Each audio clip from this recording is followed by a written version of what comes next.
I'm James Forman JR, and I'm the author of a book that is about to be released called Locking Up Our Own, Crime and Punishment in Black America.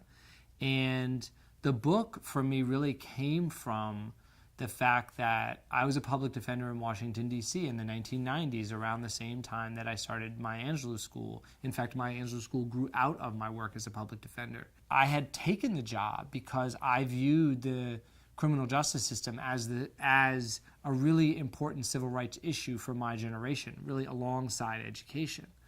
And I knew about the racial disparities in our criminal justice system, that 1 in 3 black men were locked up. And I went to Washington, D.C., and one of the things that I found there, I had one experience in particular that kind of drove this home for me. I was representing a young man by the name of Brandon, and he was charged with possession of a gun and possession of 2 small baggies of marijuana. And we were going for sentencing, and I was arguing that he should be given probation. It was first offense. I had letters from his coaches, his counselors, his teachers. His mom and grandmother were there in court. The prosecutor was arguing that he should be locked up and sent to Oak Hill, which was one of these terrible juvenile prisons with no functioning school. It was basically like a dungeon. And the judge had to make the ruling. And everybody in the courtroom that day was African American.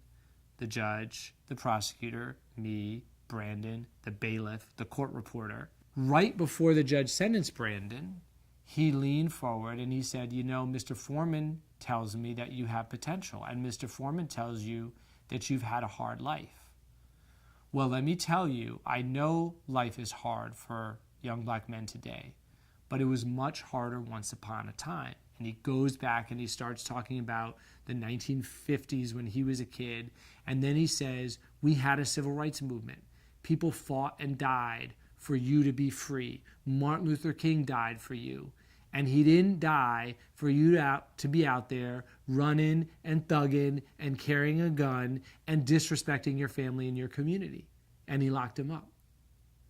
And I remember thinking at the time how perverse it was to me that the judge was invoking Martin Luther King in service of locking up another young black man.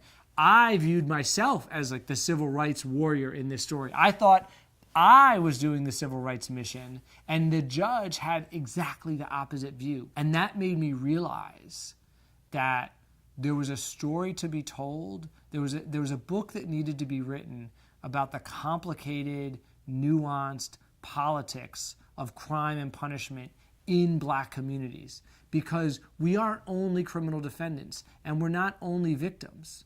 We're also, especially in a city like Washington, D.C., police officers and prosecutors and judges. And in D.C., it's a majority black city council that wrote the gun and drug laws that Brandon was being sentenced under.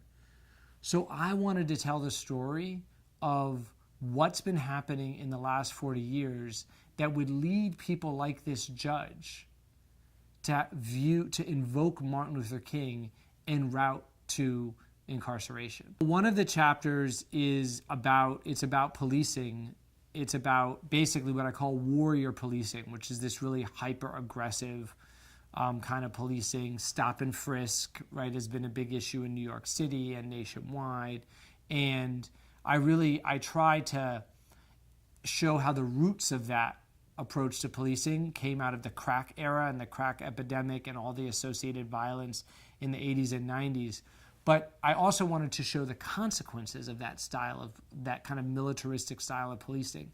So I use these incidents where the police would roll up onto the students at my Angelou in front of the school and jump out at them and throw them against the wall and search their backpacks and disperse their stuff and really kind of degrade and dehumanize them.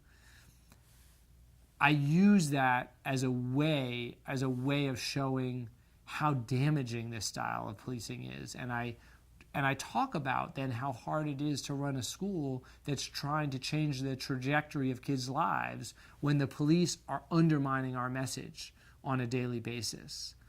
But really, in so many ways, you can see, education is not an explicit theme of the book, but it's an underlying theme throughout. A number of the stories that I tell in the book are of juvenile clients, people like Brandon in that first instance, or people like the kids at my Angelou, or there's a kid named Dante who commits an armed robbery, and I talk about my efforts to get the judge and the court system to see him as fully human, as somebody who did something terrible, but not defined entirely by that terrible action. In a sense, kind of teenagers and their connection to the criminal justice system, and in some instances to the education system, is really kind of woven throughout the book.